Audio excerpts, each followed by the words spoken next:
Hola, buenas tardes. Son ya las 7 en punto. Vamos a comenzar la conferencia de Carmen Hernández López, que es para mí un placer presentar a Carmen. No es la primera vez que colabora con nosotros. Ya tuvimos otra conferencia sobre otra señora de Albacete, de linaje noble, que era doña Catalina Carrasco, de Cantos. Y bueno, pues para mí es un placer porque Carmen pues, es una persona muy conocedora de la historia social de Albacete. Ella es doctora en Historia Moderna, forma parte del Seminario de Historia Social, que está aquí su director, Paco González. García González. Ella es investigadora habitual del archivo también, desde hace muchos años. Ella, su primer libro, yo creo que era Calles y Casas del Campo de Montiel. Y eso lo publicó en 2007 y desde entonces no ha parado. Fue también profesora de enseñanza secundaria, profesora asociada de la Universidad de Castilla-La Mancha. Y bueno, pues sigue no sé si me dejo algo más, ¿no? Sigue su labor investigadora y esta mañana estaba yo mirando a ver los registros que tiene. Me salían 34 registros de revistas, de publicaciones, monografías. Es especialista en historia social, en la familia, en la mujer, en las devociones, en los objetos devocionales, en las casas. Bueno, y además no solamente se ha dedicado al campo de Montiel y la zona del partido de Alcaraz, sino que también se ha dedicado a Madrid. Y bueno, pues ya las dejo con la conferencia sobre doña Isabel Parreño, que es una dama de la Roda, señora don noble, pero que curiosamente es bastante desconocida en nuestra provincia y en nuestra capital. Sin más, la dejo con ella. Muchas gracias por esta presentación y quiero dar también las gracias pues, por la organización de estas conferencias. Las programas con motivo de la festividad del Día de los Archivos, pero bueno, el Día de los Archivos es el mes de los archivos, porque llegaremos hasta el 2 de julio con estas conferencias. Pues gracias por incluir a doña Isabel Parreño en estas 5 mujeres nobles de Albacete y gracias por invitarme a esta conferencia. Sé que hay mucho trabajo detrás, no solamente de organización por tu parte, también hay mucho trabajo en las visitas guiadas y en todo lo que supone la puesta en marcha de un archivo, de una exposición en un archivo. Y bueno, pues doña Isabel Parreño supongo que estaría además muy contenta de estar esta tarde aquí con todos nosotros. La conocí, hablando un poco literariamente, la conocí en el Archivo Histórico Nacional hace ya pues cerca de 4 años. No la busqué, es decir, doña Isabel se presentó ahí una mañana, se presentó con su firma autógrafa, que es precisamente la que aparece en este póster, y me llamó la atención, me llamó mucho la atención encontrar a una mujer que además estaba haciendo unos oficios para el Ayuntamiento de Madrid como secretaria de una junta de damas y que ella los firmaba. Entonces, pues, en aquel momento despertó la curiosidad. Creo que es el primer aspecto que tenemos que tener en cuenta para una investigación. Un investigador tiene que despertar su curiosidad. Un investigador o cualquier persona en la vida, si algo no te despierta la curiosidad, pues será después un mero trabajo. Despertó mi curiosidad y quise saber más de ella. Todo este trabajo, además, se incluye en un proyecto más amplio de trayectorias femeninas, aquí en la provincia de Albacete, que, bueno, pues afortunadamente, Dios lo quiera, a finales de año, pues verá la luz su publicación con la editorial TREA y con la Universidad de Castilla-La Mancha. Y todo ello, además, pues como aquí les indico, forma parte de un proyecto de investigación mayor en familia, dependencia y ciclo vital en España, un proyecto que está dirigido pues por el director del Seminario de Historia Social de la Población, catedrático de Historia Moderna de la Facultad de Humanidades, San Francisco García González, y de la Universidad de Cádiz, don Jesús Manuel González Beltrán, un proyecto además financiado por el Ministerio de Ciencia e Innovación. Quiero con esto decir que es pues, un trabajo riguroso, científico, un trabajo que hemos intentado documentar bien y siempre de acuerdo con la metodología y la fundamentación teórica que yo he aprendido y he trabajado en este seminario de investigación, al que pues le debo mucho y estoy muy agradecida.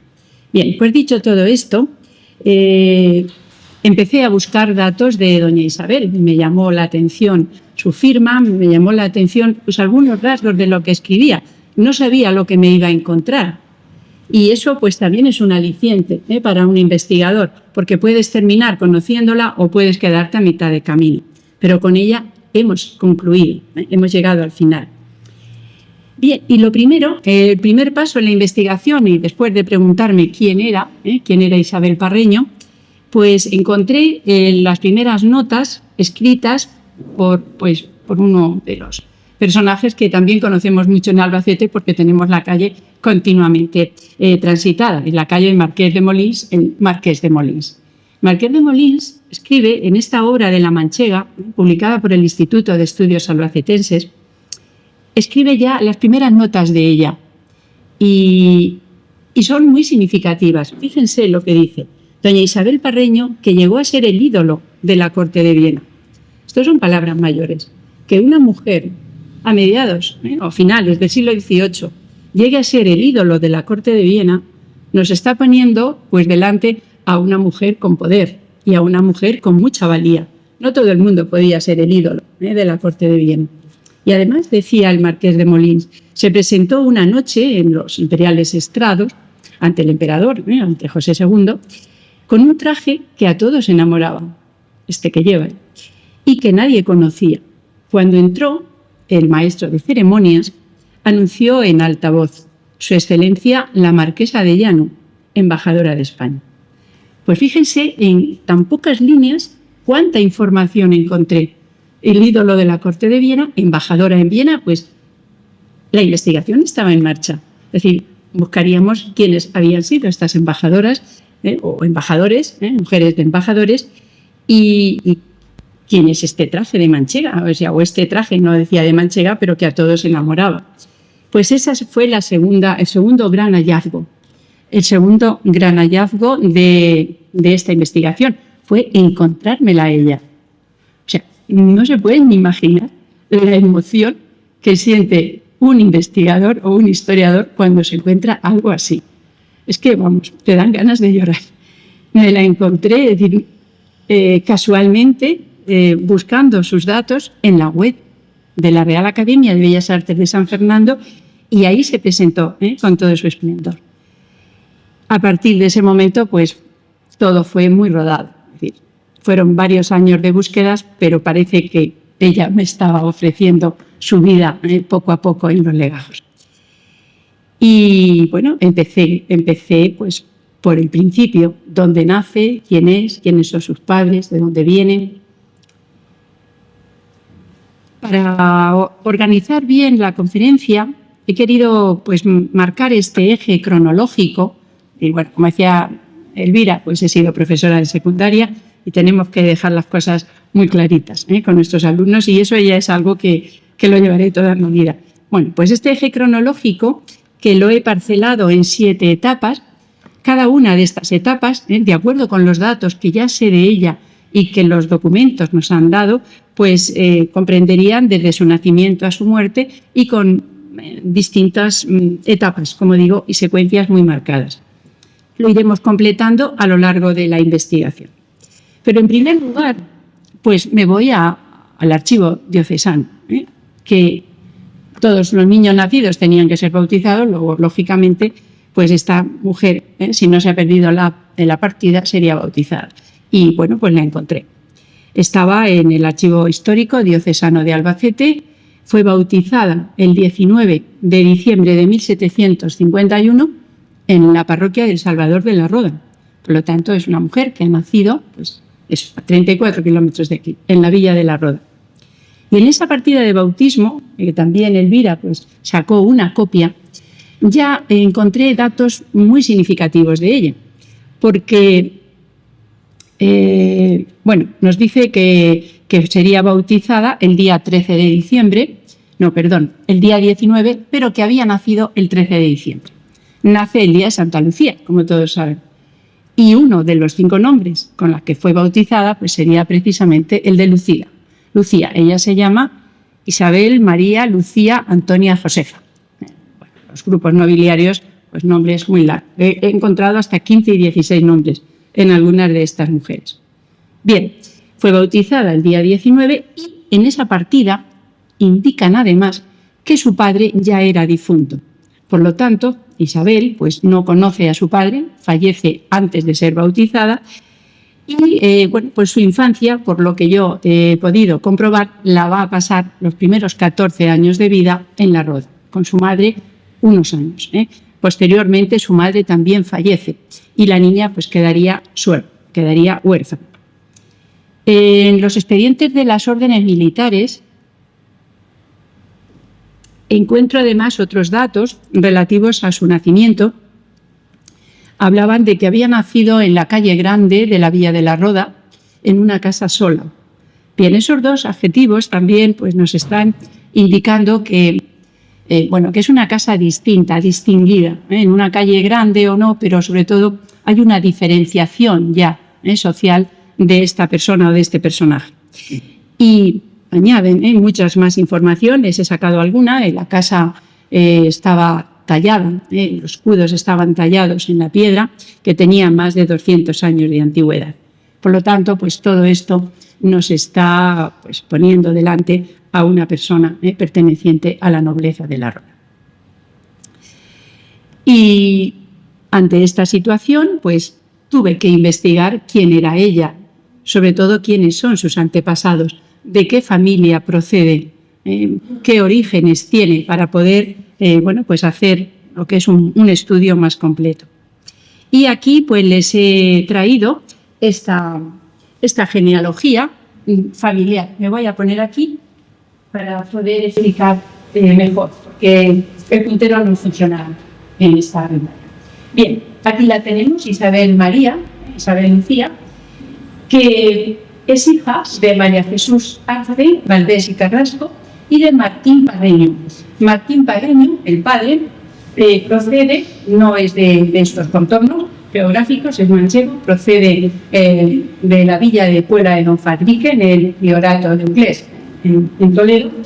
Pertenecía a la hidalguía, los datos que encuentro de él, fue alcalde, regidor por el Estado Noble, y también era hijo de Martín Parreño y este a la vez hijo de otro Martín Parreño, es decir, todos sus antepasados por parte paterna, pues son de la familia Parreño y son naturales y vecinos de Puebla de Don Fadrique.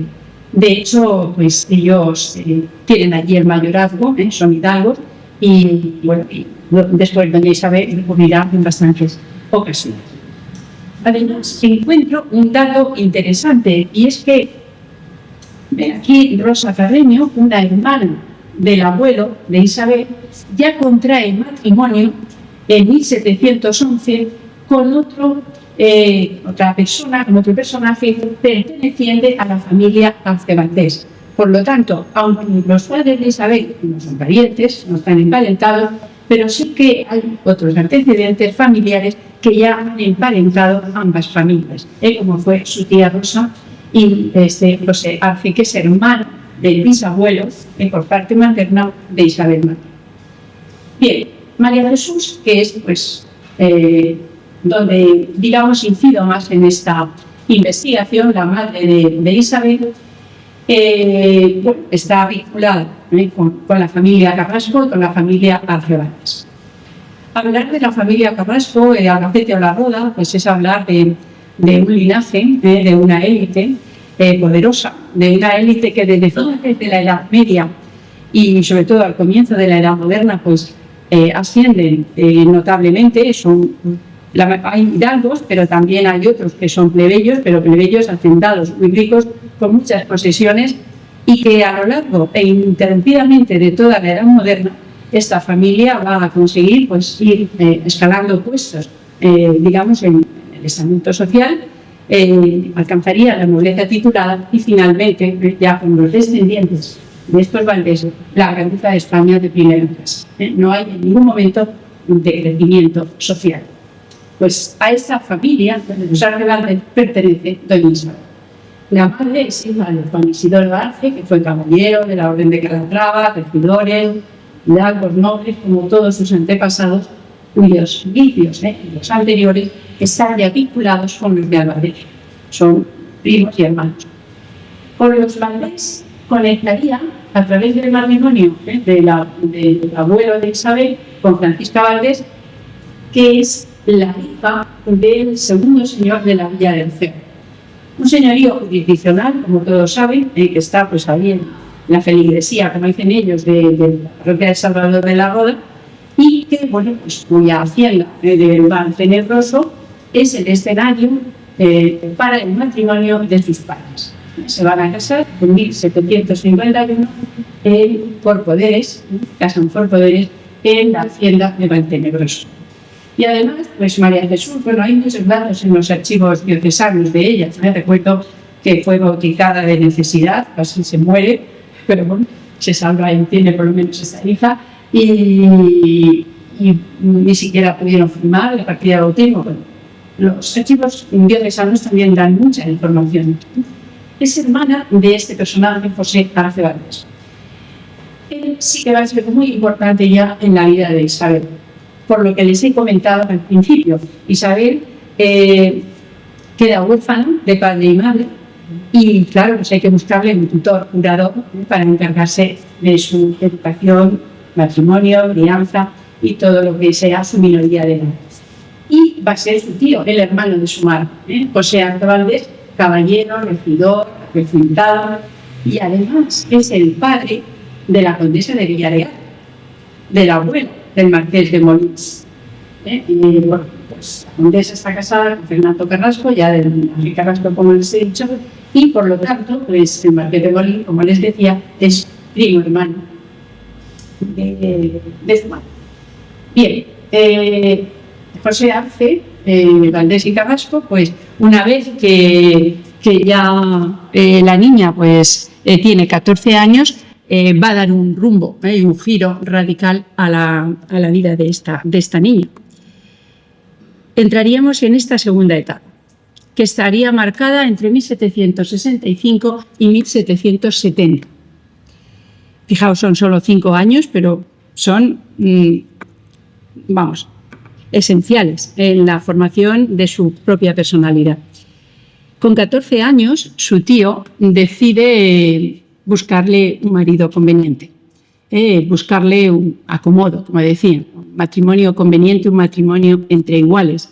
La nobleza no se permite lo del matrimonio por amor, ni mucho menos. Aquí pues son convenios y además muy pensados y muy meditados, porque hay mucho en juego. Y su tío le va a buscar este marido, pues más allá de los límites geográficos de la Roda, y más allá también del mercado matrimonial de esta zona. El elegido fue don José Agustín de Llano.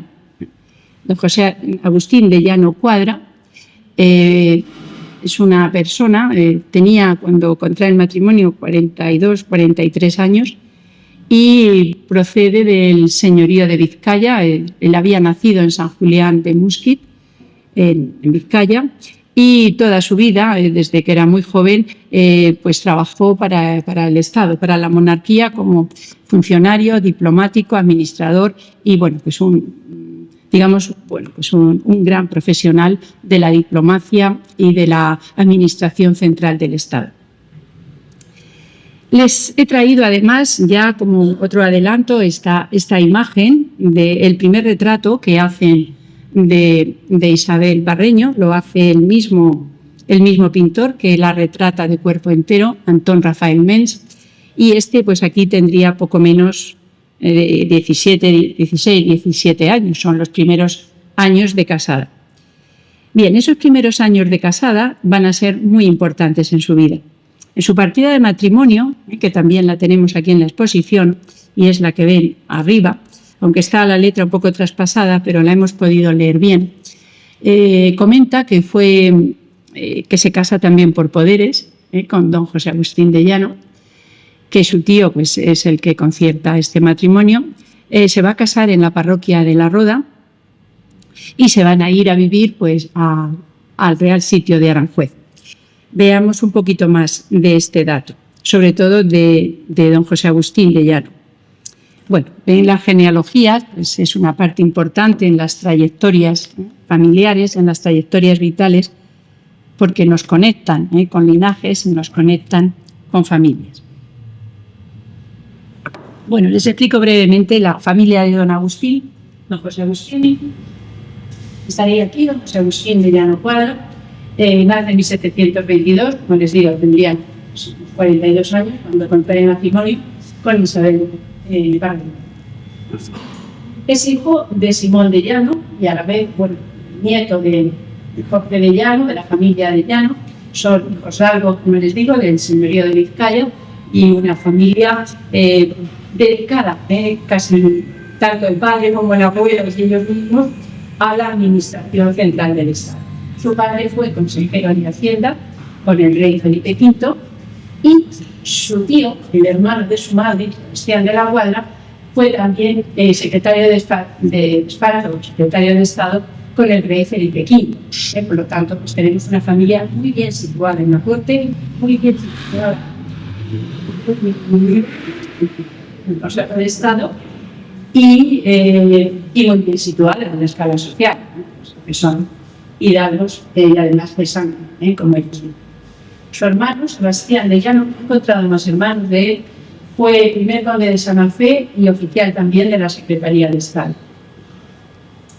Bien, tras su matrimonio, don José Agustín y doña Isabel se marchan al Real Sitio de Aranjuez, pero antes pasan, igual que han hecho sus padres, por Puebla de Don Fadrique, donde van a ser velados y bueno, pues donde hacen, además indican que hubo fiestas, banquetes y que hubo pues una gran ceremonia, como hacemos ahora, y ellos pues esa familia. Bien, de la descendencia de ambos, que tienen 4 hijos, pues no me voy a detener ahora, si quieren luego al final pues hablamos de alguno. Tuvieron 4 hijos varones, pero solo uno de ellos tiene descendencia. Quedamos con eso y luego ya pues les puedo comentar más adelante algo más de ellos. Bien, para un matrimonio de esta alcurnia, puesto que ya estamos pues, hablando de una nobleza muy bien situada además en la corte, pues había que hacer capitulaciones matrimoniales. Ellos las hicieron, las capitulaciones matrimoniales. No las hemos encontrado, pero sí que en la testamentaría de don José Agustín de Llano comentan que no se llegó a hacer escritura de dote. Normalmente la escritura de dote se hace una vez que han contraído matrimonio y, bueno, pues sobre todo para ante notario, pues registrar cuáles son los bienes que otorgan cada uno al matrimonio. Porque luego, sobre todo en el caso de la mujer, los recobra. Es casi su garantía. Y eso es muy importante que quede constancia. Se reúne en la testamentaría del marqués, bueno, todavía no era marqués, pero marqués de Llano, se reúnen los hijos y los notarios y bueno, en una junta deciden que valoran que la dote de doña Isabel pues estaría en torno a los 576.000 reales, más o menos. Y la del marqués de Llano pues la valoraron en 320.000 más las 120.000 de arras que también le entrega, bueno, pues más o menos similares. De hecho, el capital, si mal no recuerdo, que tenía el marqués de Llano de bienes libres, pues estaba valorado en 4.700.000 reales, más o menos. Por lo tanto, pues son dotes elevadas, dotes importantes. Bien, pues con todo esto se van a Aranjuez, al Real Sitio de Aranjuez. Y claro, yo pensaba, cuando estaba con esto, pero claro, una niña de 14 años que no ha salido de la Roda, pues se ha salido, pues habrá venido a Albacete, además pienso que estuvo muy sola, como su casa, decía, la casa sola, con su tío y con la familia de su tío, y que de momento se va a la corte, pero se va a Aranjuez, al Real Sitio de Aranjuez. Digamos que es al centro cultural, cortesano, humanista, artístico más importante en esos momentos de España e incluso de Europa. O sea, tuvo que ser pues algo espectacular para ella. Y aquí, en Aranjuez, pues le he querido traer otro eje cronológico que no nos falte. Al pintor con el que ella pues va a sentir una gran predilección, también su marido y toda su familia, que es este pintor alemán, Anton Raphael Mengs, una de las personas más importantes de la pintura del neoclasicismo en Europa. Además, fue no solamente un gran pintor, fue también un gran teórico del neoclasicismo. Y la suerte es que Carlos III le llama para decorar el Palacio de Aranjuez y el Palacio Real. Y su estancia, como les digo, en este primer apartado del eje cronológico, iría de septiembre de 1761 a noviembre de 1799, justo los años, que ella se casa en el 65, que va a vivir en Aranjuez. Claro, ¿qué va a ocurrir? Bueno, pues para doña Isabel Parreño pues fue el descubrimiento de un nuevo mundo cultural, artístico, de unas nuevas ideas que en ese momento ya estaban circulando por Europa y también por España, que es la Ilustración, las ideas de la razón, la crítica, todo eso unido a los valores que a ella le han inculcado en su familia, sobre todo de tipo humanístico religioso, pues van a ir forjando una personalidad y el carácter de una mujer distinta y diferente. En Aranjuez van a contactar rápidamente con Raphael Mengs y se van a convertir en sus padrinos, su madrina, padrino, sus mecenas. Van a apadrinar a este gran pintor pues hasta su muerte. En estos primeros años ya le hace ese primer retrato de medio cuerpo que mostraré después. Y además fue nombrado pintor de Cámara del Rey, Carlos III, primer pintor de la corte.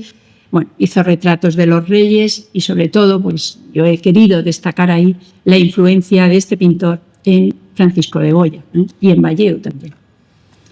Entre 1770 y 73 se marcha a Roma, aunque él seguía siendo el pintor de cámara, pero se marcha a Roma.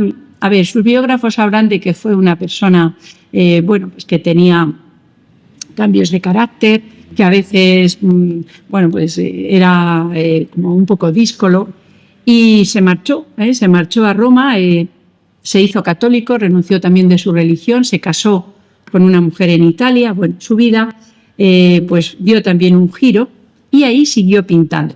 Y siguió pintando precisamente a doña Isabel, ya de cuerpo entero, como veremos ahora, y en la imagen que les he mostrado. También hace un retrato del embajador de España en París, José Nicolás Azara, un autorretrato. Bueno, en julio del 74 vuelve de nuevo a España, vuelve a Madrid, hasta el año 77, donde sigue haciendo obras, como esa tabla de San Pascual Bailón que les comento ahí, hasta el año 1777, que posiblemente ya había enfermado de tuberculosis. Y Raphael Mengs pues, se marcha a su casa, se marcha con su familia, y aún enfermo, que fallece 2 años después, va a hacer una anunciación inacabada para el Palacio de Aranjuez, pero sobre todo esta otra obra que he querido marcarles, de Perseo y Andrómeda, que actualmente se encuentra en el Hermitage de San Petersburgo. Y además, curiosamente, el motivo de Perseo y Andrómeda aparece en un camafeo que llevaba la mujer del pintor y que también está junto a la obra en San Petersburgo. Bien, toda esta etapa sería, ya os digo, fascinante y sobre todo de descubrimientos, de aprendizaje, porque claro, es que tiene 15, 16, 17, es que es su universidad, es que son nuestros alumnos de bachillerato y los que están haciendo el grado en la universidad. Era su etapa formativa y la aprovechó muy bien, aprendiendo idiomas, aprendiendo pues las nuevas ideologías y sobre todo reforzando su carácter independiente. Bueno, este es el primer retrato que le hace y le voy a dedicar unos segundos.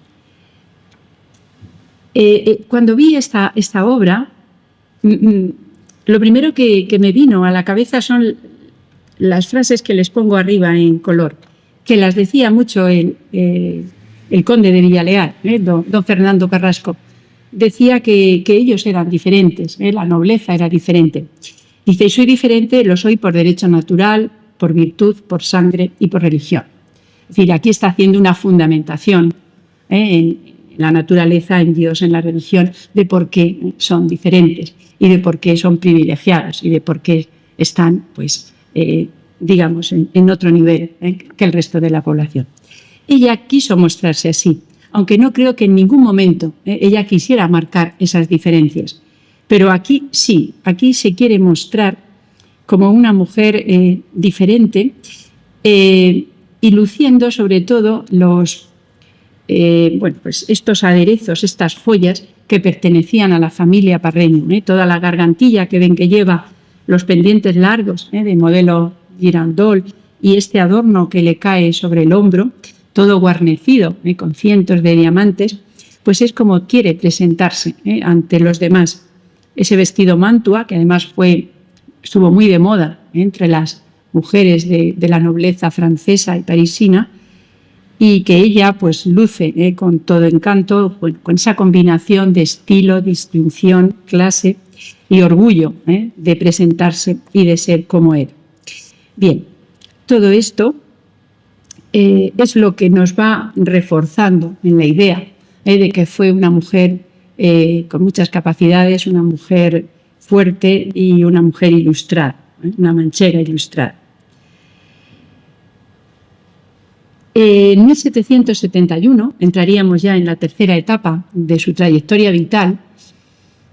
Pues como mujer de don José Agustín de Llano, pues le va a seguir a donde va. En abril de 1771, don José Agustín es nombrado notario de los reinos y posteriormente, en junio, sería enviado al Ducado de Parma como ministro plenipotenciario de Carlos III, con funciones de secretario de Estado, pero de secretario del duque.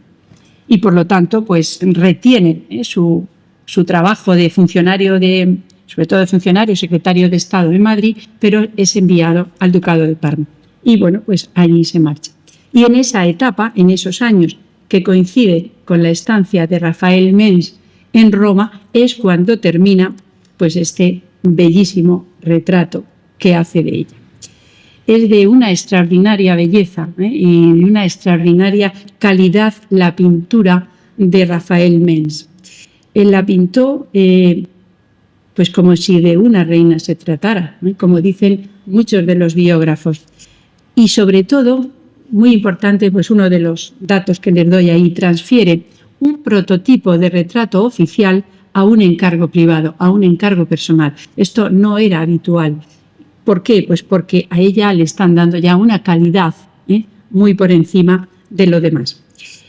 Supo captar, además, en esta imagen, Antón Rafael Mengs, lo ideal y lo real. Decía que un buen artista es aquel que sabe captar lo ideal del personaje que tiene que retratar.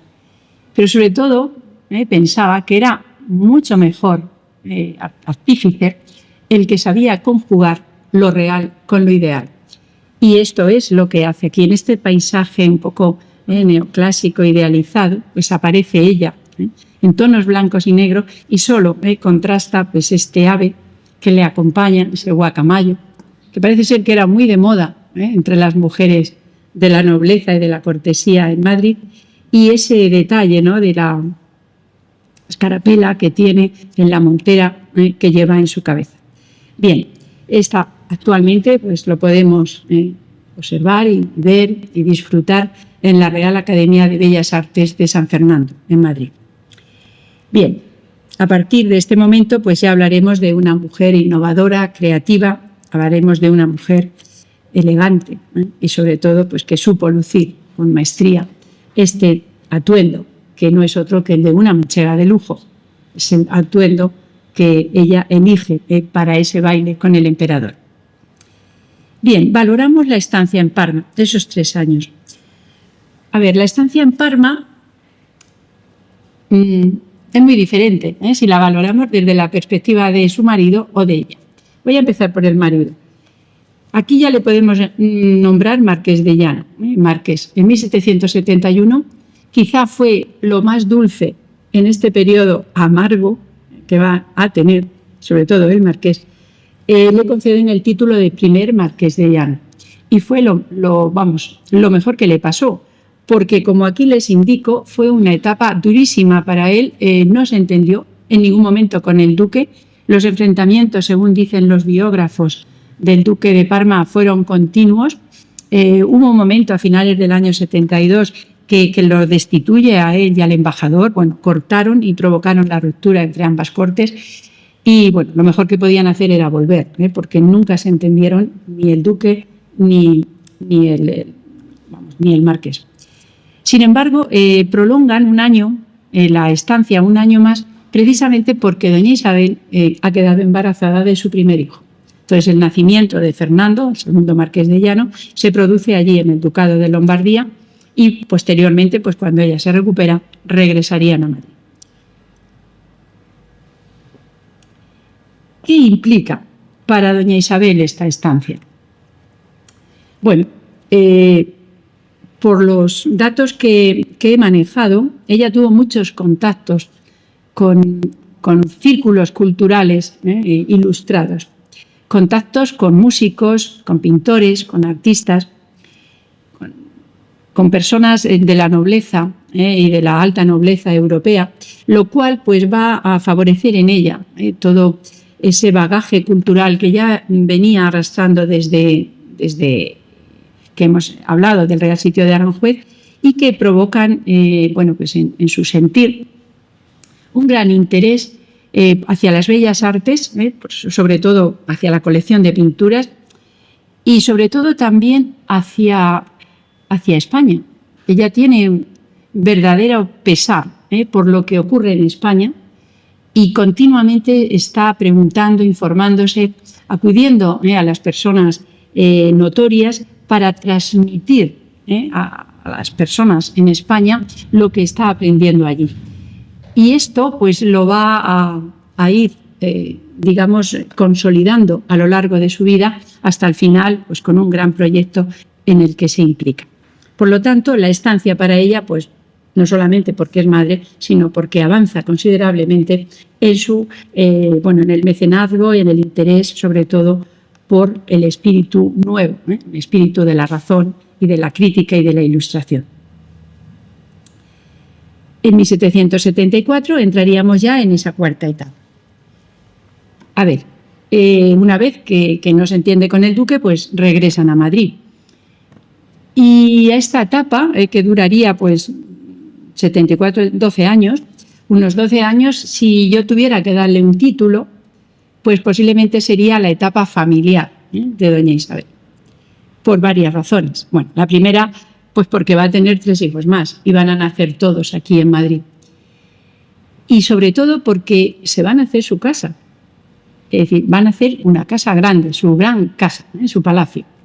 Ellos vivían en Aranjuez, pero deciden ir comprando una serie de casas juntas, pequeñitas, que van a unir y sobre ellas se va a levantar de nueva planta su casa-palacio. Eran las casas 15, 16, 17 y 18, en los 4 sitios que ellos citan, que están entre la calle de la Luna, la calle Panaderos y la calle Cruz Verde. Creo que actualmente sigue siendo la calle de la Luna y la calle Cruz Verde. Panaderos cambió de nombre en el barrio, en la manzana 485 de Madrid. Bien, y aquí van a levantar su casa. Y fíjense, aquí pues les muestro ya un plano pequeñito, pero sí que les nombro al arquitecto que van a elegir, que no es otro que Juan de Villanueva, el arquitecto del Museo del Prado y el arquitecto por excelencia de Madrid, junto con Ventura Rodríguez. Bien, acuden a él. Y bueno, me encontré 2 documentos que fueron muy importantes para esta investigación. Uno es este, que es la licencia de obras que pide don Juan Villanueva como arquitecto y maestro, ¿no?, del Escorial y también teniente director de la Real Academia de San Fernando, y dice que quiere construir de nueva planta pues esta casa para los marqueses de Llano, sobre los 4 sitios, y solicita al maestro mayor que pase a tirar pues la línea para alinear la fachada.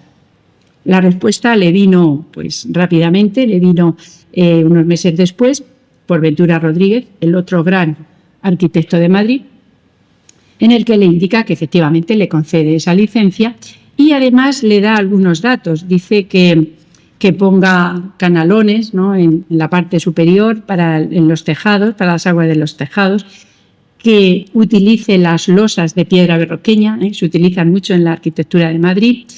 Los pies que tiene que tener de ancho, que durante la ejecución tiene que dejar los fines de semana, ya hablaban de fines de semana, las aceras libres, es decir, una serie de requisitos, pero todos en pro de de hacer una obra de una gran fortaleza constructiva como la van a hacer. Y efectivamente, pues esto se hace. Estos documentos los encontré en el Anales del Instituto de Estudios Madrileño, que son, un señor Zamorano, creo que es el apellido, los publica porque tiene acceso al archivo privado del conde de Sástago, que era el propietario. Entonces, encontrar esto fue determinante y les voy a decir por qué. Bueno, miren, en esta imagen. He querido dejar los dos planos. Realmente, el que ya el inferior es la casa del Marqués de Llano. Es una planta que tiene la parte inferior, las dos plantas, 6 buhardillas.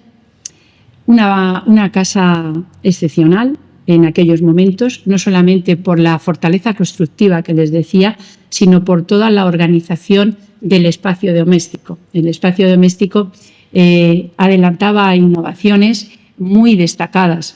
A finales del siglo XVIII normalmente no había estancias individualizadas, ni tampoco podíamos encontrar los cuartos diferenciados por sexos. Gabinete, alcoba y retrete era para la señora. El gabinete y gabinete chico eran estancias del señor.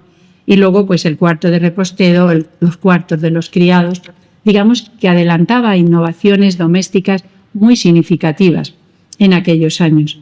Era grande, 44 metros cuadrados.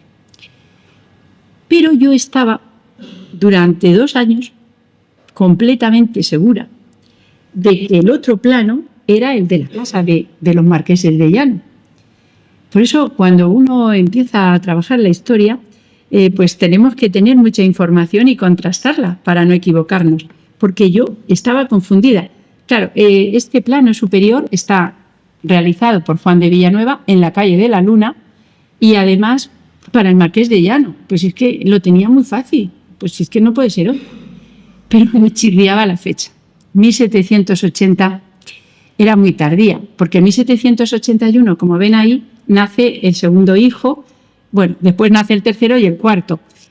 Y si en 1780 están pidiendo la licencia de obra, en el 81 ya están viviendo y naciendo. No me encajaba, no podía ser. Y efectivamente se comprueba cuando descubro que esta casa no era la casa grande, pero sí que era la casa del Marqués de Llano, que le van a hacer a su hijo mayor, al primogénito, a su hijo Fernando, que entonces tenía 8 o 9 años, pero la misma calle, un poquito más adelante, levantan esta otra casa. Como les ha comentado Elvira al principio, yo empecé en el mundo de la investigación, trabajando la casa, el espacio doméstico, la arquitectura rural, y no puedo dejar de comentar con todos ustedes qué ha sido de esta casa. Un poco también la trayectoria de ella. Actualmente sigue existiendo esta casa, es esta. Esta es una fotografía de no hace mucho de Madrid.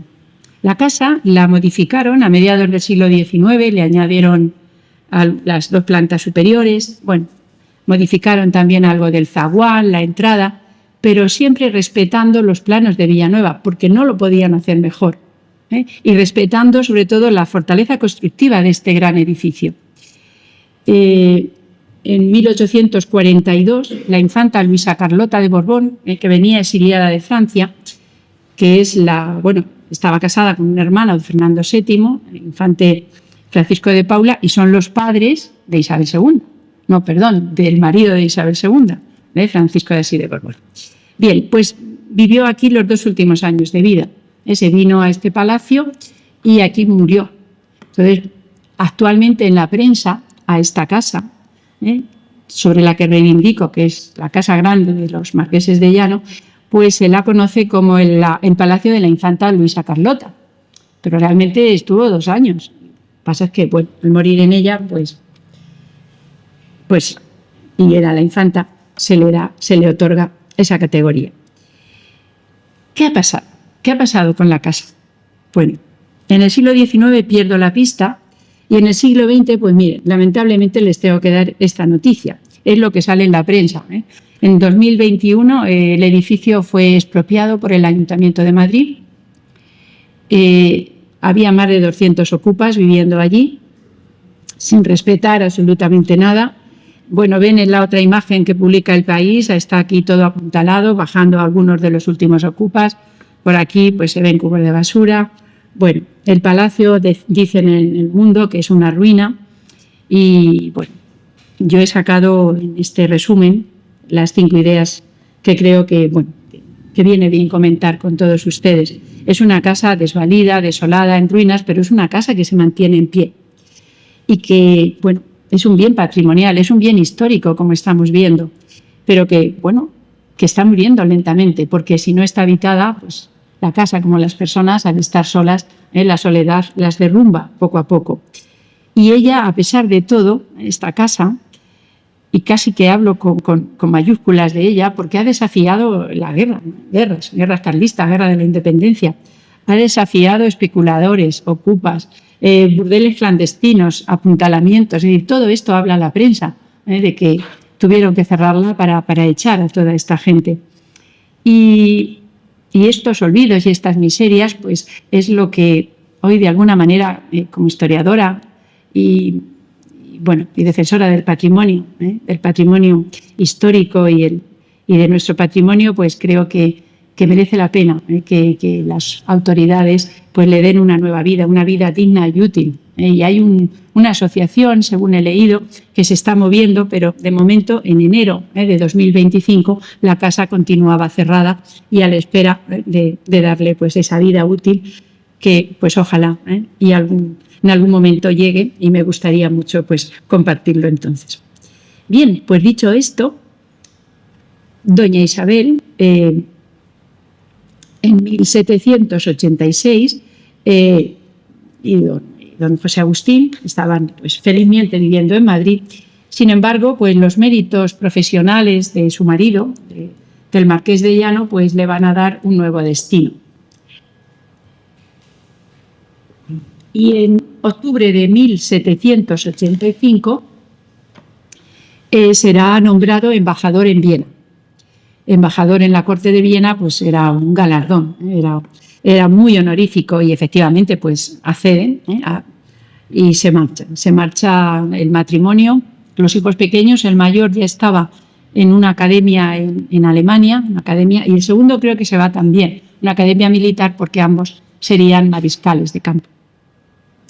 Se marchan en 1786, o sea, en 1785 y llegan en 1786. Están casi un año entre el viaje, los preparativos y la entrega de credenciales. Es en concreto en octubre de 1786 cuando entregan los credenciales. Y esta etapa, pues eso sí, era la otra, decíamos que era una etapa familiar. Aquí, pues yo diría que era la etapa más brillante de esta familia, de los dos. Fue una etapa de consolidación, de madurez, de éxitos profesionales, y sobre todo pues para doña Isabel fue una etapa muy, muy destacada en su formación. Recibe además galardones que iré ahora comentando y continúa, eso sí, con sus labores de mecenazgo que nunca los dejará a lo largo de su vida. Le he traído la imagen, este retrato del Marqués de Llano. Ya era mayor, en 1790, 4 años antes de su fallecimiento. Es un retrato que hace Grassi, un pintor austriaco, que también son mecenas de él, y que se encuentra pues, en el Museo de Viena, en Belvedere. Bien, ¿qué implica el traslado a Viena? Pues hicieron muy bien, por resumirlo, pueden leer lo que les he indicado, hicieron muy bien su papel de embajadores. Él fue un buen embajador y además cumplió fielmente con todo lo que era la Embajada de España en Viena, y doña Isabel supo moverse con total soltura y sobre todo con, podríamos decir hoy, con empoderamiento, ¿no? Con empoderamiento en la corte de Viena. Sin olvidar que aquí, en España, había dejado unas amistades y tenía un lugar, y además era su querida España, como ella decía, a la que nunca olvido y a la que siempre pues trataré de ayudar, esté donde esté. Entonces, pues eso es lo que cumple, y lo cumple fielmente. Por todos esos méritos, sin entrar en muchos detalles, el 23 de julio de 1793 fue condecorada con la Real Orden de San Fernando de la Banda de María Luisa. A ver, esto es un galardón, esto es un mérito. Esto se le da a determinadas mujeres de la nobleza y, bueno, porque van a tener privilegios, los privilegios de estar cerca de la reina y de poder pues, vestirla o pasear con ella. Es un galardón para doña Isabel que va, digamos, en su currículum vitae, pues le va a dar acceso a la alta nobleza, le va a dar acceso a las nuevas relaciones sociales y nobiliarias. Sin embargo, yo creo que ella estuvo siempre más cercana al pensamiento de la Ilustración y a ese pensamiento de que la razón y sobre todo la educación era lo más necesario para cambiar la sociedad y para cambiar el mundo en el que vivían. Por lo tanto, pues, su mentalidad y su personalidad está bastante contrastada entre lo que por su familia y su linaje le ha tocado y por su matrimonio, lógicamente, y lo que sus ideas y su capacidad están haciendo de ella. Y además, fíjense, recibe la Cruz Estrellada del Imperio de Alemania. Esto sí que es un galardón superelitista. Esto es una orden de caballería, caballeresca femenina, cuya jefa, como les digo, era una princesa de la Casa de Austria y que solo se les otorga a determinadas personas muy selectas. Y en el Imperio Alemán, en la corte de Austria, le entregan esta cruz estrellada. Por lo tanto, lo tuvo que hacer muy bien para recibir estos dos galardones tan importantes. Y bueno, como muestra de que no ha perdido el contacto con sus amistades en la corte española, pues les he traído esta carta, este intercambio de cartas. Ella fue muy cercana a la condesa de Benavente, bueno, también más conocida como la duquesa de Osuna, pero realmente es la duquesa consorte de Osuna o la duquesa viuda de Osuna, cuando muere en 1807, muy conocida por los cuadros de Goya, la familia de los duques de Osuna, porque ella también fue mecenas de Goya. Bien, en esta carta, doña Isabel le escribe a la condesa de Benavente indicándole que ha recibido este galardón de Nuestra Señora y que además pues, le pregunta por su marido, porque en ese momento se encontraban las guerras con Inglaterra. 2 meses después recibe pues, la respuesta de la duquesa de Osuna, en la que pues, por una parte le dice que es una gran satisfacción, ¿no?, de tener ese galardón, y posteriormente pues, también le comenta que para ella pues, vive en un continuo sobresalto, ¿no?, por las guerras en las que su marido está con el ejército español. Su marido al final no fallece en ninguna de estas guerras, muere de una hepatitis en 1807, una hepatitis que parece ser venía arrastrando de atrás y que pues eso, a partir de 1807 ya es la duquesa viuda de Osuna, pero ella es condesa de Benavente por linaje. Bueno, dentro de esta etapa de consolidación de doña Isabel, he querido traer además pues, el apadrinamiento o el mecenazgo que va a llevar a cabo con otras personas ajenas al mundo de la pintura. Y en este sentido, destacamos sobre todo a este músico valenciano. Ella lo protegió muchísimo, Vicente Martín Soler. Vicente Martín Soler lo conoce en la estancia de Parma, pues una de las relaciones que le presentan, y ahí, y ya lo dicen los biógrafos de este músico, le convence doña Isabel para que se dirija a Viena, que es el centro donde él podía pues, ascender y tener un mayor prestigio. Y también parece ser que le encargó una ópera sobre un libreto de Lorenzo da Ponte que, bueno, pues, que llevan a representar el Barbero du Bon Cuore, y que parece ser fue un éxito teatral muy destacado y que la obra, según sus biógrafas, hoy está inédita. Se estrena en Viena en 1786. Sin embargo, la relación ya de Lorenzo da Ponte con el músico pues va a producir pues, un gran éxito posteriormente. Es esta ópera del género drama jocoso, una cosa rara, que el músico valenciano estrena por primera vez en Viena en noviembre de 1786, que incluye una seguidilla manchega en honor a nuestra Isabel Parreño, y que además parece ser que doña Isabel se implicó activamente en esta puesta en escena. Entregó algunos de sus complementos, de los vestidos, estuvo pendiente y estuvo en la inauguración. Y fue tal el éxito de la obra y el éxito también de nuestra Isabel Parreño, que la prensa se hizo eco de las noticias en aquellos momentos. Y este documento, que lo publica Asunta Montserrat, la biógrafa de este músico, pues dice lo siguiente. Dice: la ópera, de una cosa rara, ha demostrado su influencia sobre nuestras modas. Aparece en una cosa rara una especie de velo de color negro con unas finas rayas rojas transversales de seda de acorde con el vestido de los personajes principales. Dice, y actualmente lo llevan las mujeres como adorno sobre sus sombreros. Es decir, esta moda trasciende a la calle y trasciende al público de Viena. También como pañoleta.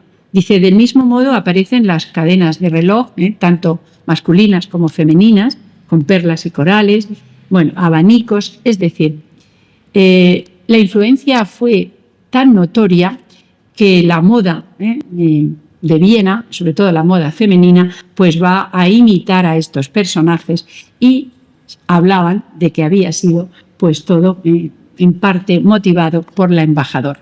Podemos casi afirmar con palabras actuales que pudo ser una buena influencia. Y el otro mecenazgo, que también es muy destacado por parte de doña Isabel, es a este jesuita expulsado, el abate don Juan Andrés Morel. Don Juan Andrés Morel es un gran humanista y escribe esta obra sobre el origen y las vicisitudes en el arte de enseñar a hablar a los sordomudos. Esta obra está dedicada, la edición de 1793, la edición española, está dedicada a doña Isabel Parreño. Y le dice que, dice, ciertamente he tenido el honor de decir a vuestra excelencia las maravillas que se ven ahora, ¿no?, en las escuelas de Viena, de París. Y esto, dice, hace ya más de 2 siglos que ya se conocía en la corte, se conocía en España, y que ahora se jactan los franceses, pero esto ya lo sabíamos nosotros. Es decir, el arte de enseñar a hablar, las técnicas de aprendizaje de la lengua en los sordomudos. ¿Por qué se lo dedica a ella? Pues precisamente por su influencia, por sus relaciones sociales, porque ella iba a divulgar muy bien esta noticia que el jesuita quería que se supiese, ¿no?, que no era un hallazgo de los franceses estas nuevas técnicas de aprendizaje de la lengua, sino que era algo que ya venía haciéndose en España desde hacía 2 siglos. Bien, con todo esto llegamos a 1794, en esta quinta etapa. Me quedan... pensaba que era alguna pregunta. Me queda poco, voy rápido. En 1794 pues ocurre otro hecho, y es que se muere el embajador. Entonces, el 13 de marzo de 1794 fallece en Viena, y creo que allí se queda, porque no hablan de que lo trajeran los restos mortales a la península. A partir de esa fecha, pues doña Isabel tiene que regresar a Madrid. Y son unos años bastante convulsos, que he llegado, esta etapa de su vida la he prolongado hasta 1818, que acaba la Guerra de la Independencia. ¿Por qué?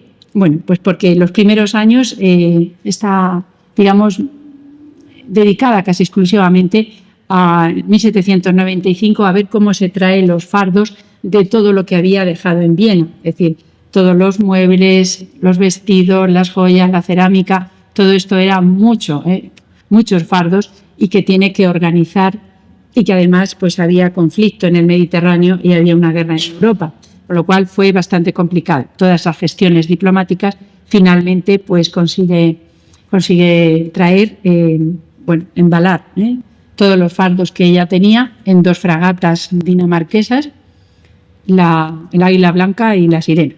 El Águila Blanca tiene muy mal final porque naufragó en el Golfo de León y muere la tripulación, y además todos sus enseres pues caen al fondo del mar.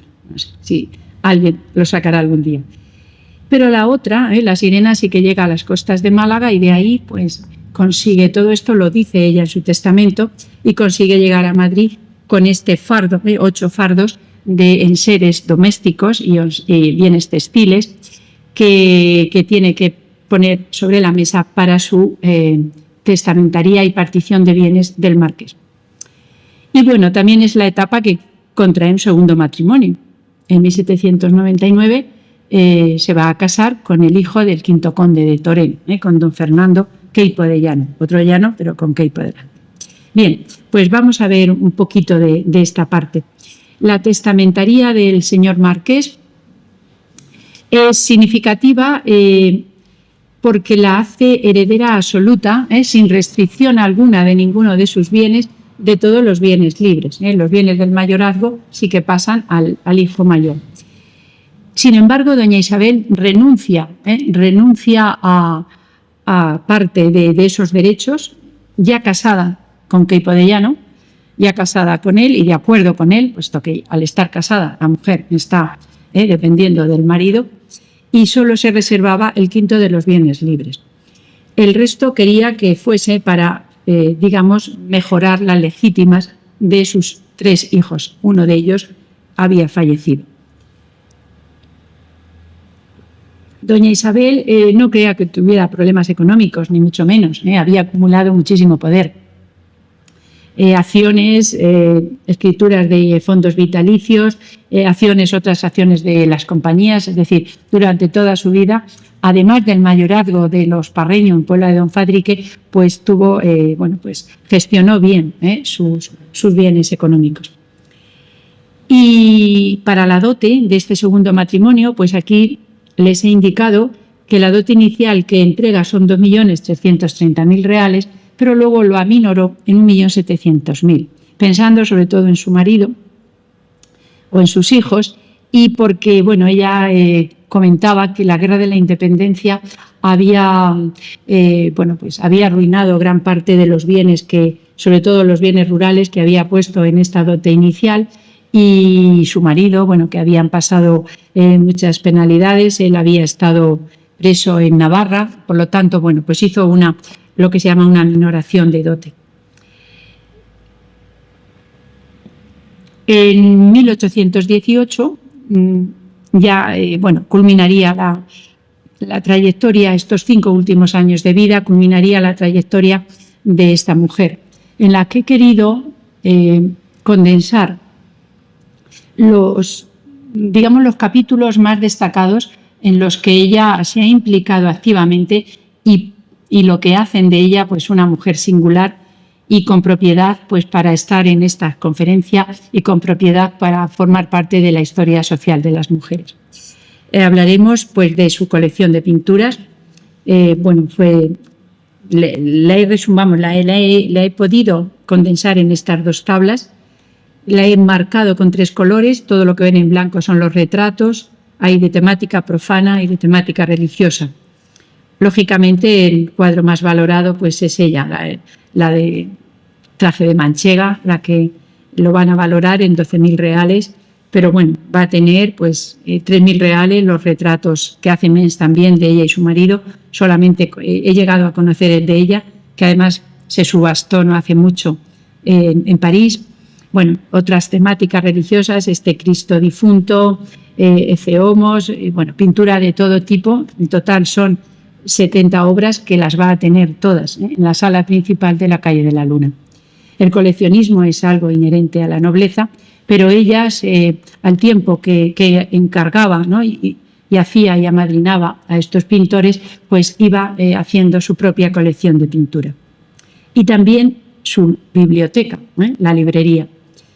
Miren, la librería de los Marqueses de Llano tiene un total de 451 títulos, que serían unos 1.115 volúmenes, según el inventario que han hecho y que he contado, y que he podido, bueno, concretar en esta tabla, siguiendo un poco el ejemplo de Inmaculada Arias y Gloria Franco cuando trabaja en la biblioteca de Bárbara de Braganza, de la reina, la mujer de Fernando VI. Era muy similar, tenía unos 450 títulos. La diferencia, pues la diferencia con esta librería, pues es lo que les he marcado ahí, que más de 200 títulos están escritos en distintas lenguas. Estamos entre una familia políglota, cosmopolita, y una familia que no solamente tiene obras editadas en Francia, en Italia o en Alemania, sino que tiene muchos diccionarios, gramáticas, que estudian otros idiomas y que aprenden, y que, bueno, pues ese diccionario portugués estaba en francés y en alemán, el vascuence por los orígenes de don José Agustín, y sobre todo pues el francés. Hay 109 escritas en francés, puesto que está, pues, digamos, de moda junto con el italiano o el latín. Bien, esta librería no la hereda ella, gran parte de estos títulos y volúmenes son para sus hijos, pero sí la colección de pensoras que va íntegra para ella. Y el último proyecto de estos últimos años de vida es este fomento de las academias de dibujo y adorno femenino. Es un proyecto de mayor alcance. ¿Por qué? Bueno, venimos hablando de que estamos en la época de la ilustración, el despotismo ilustrado, en la mejora de las condiciones de vida de la población, de acuerdo con la política de la monarquía, y esto es un proyecto real, es un proyecto que surge de la infanta, de la infanta y de su marido, del infante Carlos de Borbón, y cuyo objetivo era enseñar el dibujo, el diseño a niñas a partir de 11 años con el fin de montar en España una industria fina, similar a lo que se hacía en Francia para desarrollar pues, lo que es la industria de la moda española. Y sobre todo proteger los textiles españoles, proteger la producción nacional en detrimento de la entrada de productos extranjeros. Bueno, es un proyecto totalmente ilustrado dentro de las ideas, ¿no?, del despotismo ilustrado. He sacado muchos datos. Ella fue nombrada desde el primer día la secretaria de esta junta. De ahí que ese primer documento que encuentro era como secretaria de esta junta de académicas. Nombraron a 12 damas. La jefa era pues doña María Francisca de Asís, la mujer del infante don Carlos, y van a abrir 2 academias, una en la calle de la Merced y otra en la calle Fuencarral de Madrid. Muy interesante este tema porque es la educación femenina y, bueno, pues como profesora me interesó muchísimo conocer su proyecto educativo. Tienen estatutos, tienen normas, se centra sobre todo en la vigilancia, en el profesorado, y, bueno, la edad de las niñas tenía que ser 11 años, requisito que fuese la doctrina cristiana, saber leer, algo de escribir, pero muy poco. Esto no era preceptivo, lo importante es que estas niñas pues pudiesen aprender bien el diseño y la moda para poder después trabajar. Por lo tanto, lo que estamos aquí hablando es de un medio de trabajo, sobre todo para las mujeres, para las niñas, con el apoyo de la monarquía y para hijas de menestrales, de personas dedicadas, pues sastres, artesanos, herreros, carpinteros. Es decir, el proyecto era muy interesante y sobre todo hubo una muy buena acogida, porque creo que, bueno, fueron 78 las alumnas de la calle de Fuencarral y otras tantas en la calle de la Merced. El proyecto funcionó bien, empezó a funcionar. Bueno, pues los datos de las vigilantas, que tenía que ser viuda y de buena conducta, y los profesores casados y que supiesen, claro, el dibujo. Son datos anecdóticos. Creo que lo más interesante de todo esto es que en 1819 comenzaron a faltar las niñas a clase, más de 28. Y bueno, pues la jefa, como llamaban a la infanta, pues cierra de la calle de la Merced, y todas las alumnas se reúnen en la calle Fuencarral. Aquí lo que yo traté de valorar sobre todo fue el interés de las familias por que sus hijas pudiesen acceder a un puesto de trabajo y además llevarlas a partir de los 11 años. Fíjense, según los datos de Carmen Sarasúa, en 1752 en España, a partir de los 10 años, es la edad media que ella pone, el umbral, para el trabajo infantil. Es decir, con 10 años muchas de estas niñas, aunque legalmente no tenían estos contratos, pero bueno, de mozas sirvientes entraban incluso mucho más pequeñas, con los contratos de servicio. Pero muchas de estas niñas dejan de ir porque están llevando a casa pues un dinero que les proporciona pues ser mandaderas, ser recaderas o ser lavanderas, o trabajar con sus hermanos menores en casa, o llevar ellas incluso la propia casa. Por lo tanto, pues aquí nos está hablando ya de estas faltas motivadas fundamentalmente por ese trabajo infantil. Bueno, por resumir este punto y ya acabo, en 1822 este proyecto deja de estar financiado por el Gobierno, por el Ministerio de Gobernación, y se va a hacer cargo el Ayuntamiento de Madrid. Y bueno, por esas fechas yo creo que ya doña Isabel estaba enferma. En 1821 hizo un testamento cerrado. En el 22 pide un mes a la Junta de Damas, que se tiene que ir a Aranjuez. Yo creo que ya estaba enferma. Y el 29 de marzo de 1823, el último oficio que envía a la condesa de Benavente es el que pues se despide y dice: volveré luego y Dios guarde usted muchos años. Y bueno, pues ese mismo año, el 23 de septiembre, falleció. Falleció en Madrid, y ese día pues se abre su testamento. En su testamento va a gratificar a los hijos, al marido, y luego va a tener su apoderado, don Francisco Ruiz de Mendoza, lo gratifica con 8.000 reales, porque dice que está muy agradecida, puesto que fue el que le ayudó en las gestiones diplomáticas para traer los fardos de Viena. Y a los niños expósitos de la Inclusa de Madrid, pues que les va a donar 3.000 reales. Su gran colección de pintura pues va para su marido y sus 3 hijos. A su marido creo que fue lo mejor que hizo doña Isabel, de entregarle a él el retrato de cuerpo entero, porque su marido lo trató bien. Es decir, en 1824, al año siguiente, lo cedió a la Real Academia de Bellas Artes, como una cesión temporal que años después la va a hacer definitiva. Hizo una donación y pues afortunadamente ahí está, lo podemos ver, y se conservará por mucho tiempo. El resto de las obras, que también eran de Mensch y otras obras muy valiosas, pues se las da a los hijos, y estos antes o después las ponen en venta. Y bueno, pues el resto de las obras al hijo mayor le entrega esta otra que hemos visto. El hijo mayor además no tiene descendencia, sus bienes libres se los va a dar a su mujer, que era de Tobarra, por cierto, y que ella pues lo va a vender. Bueno, hay algo interesante también en el testamento, lo que les pongo al final. La mejora en el tercio de sus bienes libres, dice, después de deducir el quinto, en su hijo pequeño, en su hijo Sebastián, por 2 razones. Una, dice, por el tiempo que me ha acompañado, y otra, dice, por considerarle con menos facultades que a los otros 2 hijos. Es decir, por lo tanto, tiene ahí pues una predilección, probablemente pues habría alguna discapacidad, y ella se sintió siempre muy próxima. Bueno, su funeral es un contraste también, otra mentalidad que consideramos muy contrastada, porque doña Isabel, por una parte, pide un entierro sencillo, sin pompa, sin las pompas fúnebres del barroco, pero al mismo tiempo, me llamó mucho la atención, recurre a los 12 pobres vestidos de paño buriel que fuesen sobre todo mujeres de Puebla de Don Fadrique que le acompañen. Bueno, pues esto es una reminiscencia barroca que sigue ella y que la pide en su testamento. Bueno, pide que miren por sus hijos y a su marido que mire por ellos, y con eso pues llego a la conclusión. En esta conclusión pues pensé muy bien las palabras que iba a decir y las he subrayado en la parte superior.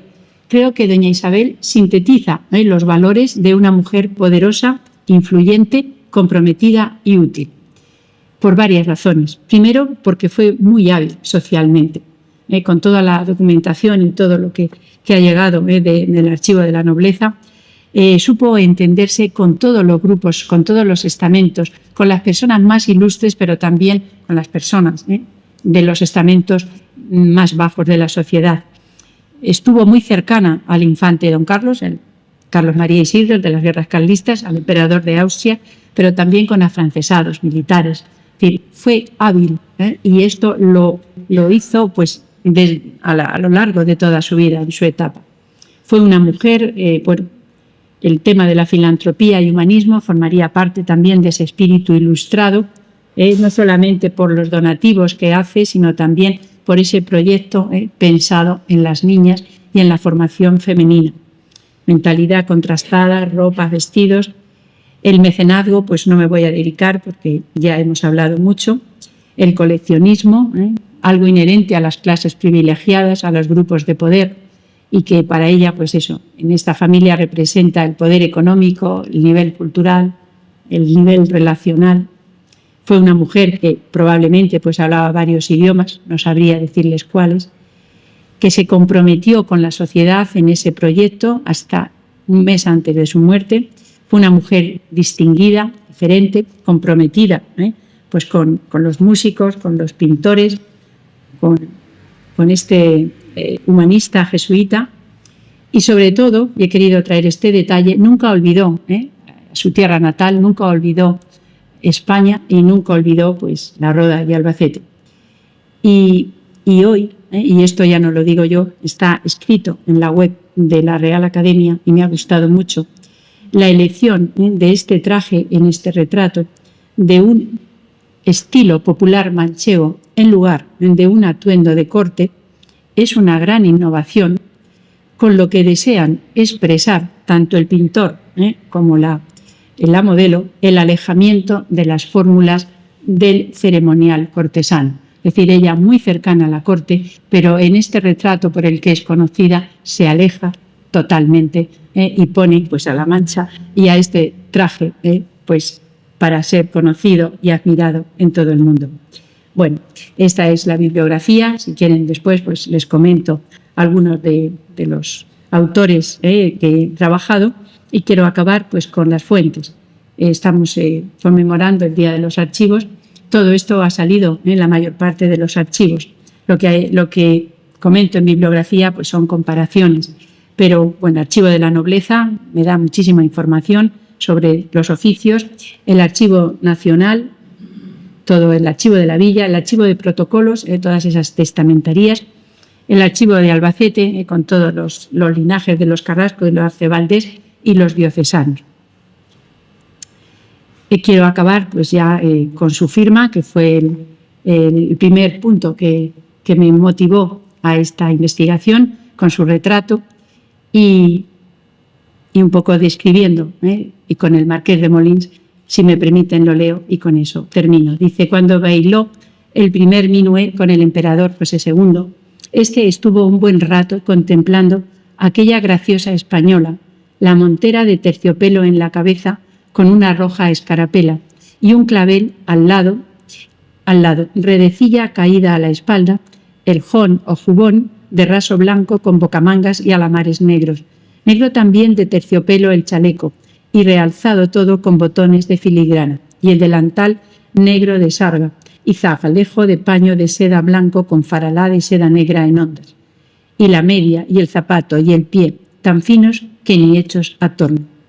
Preguntóle su majestad imperial de qué era su traje, y ella contestó: de mancheguita, con cierto aire, como si dijera de emperatriz. Bueno, pues con estas palabras del Marqués de Molins agradezco muchísimo su atención, su paciencia y haberme acompañado esta tarde. Muchas gracias.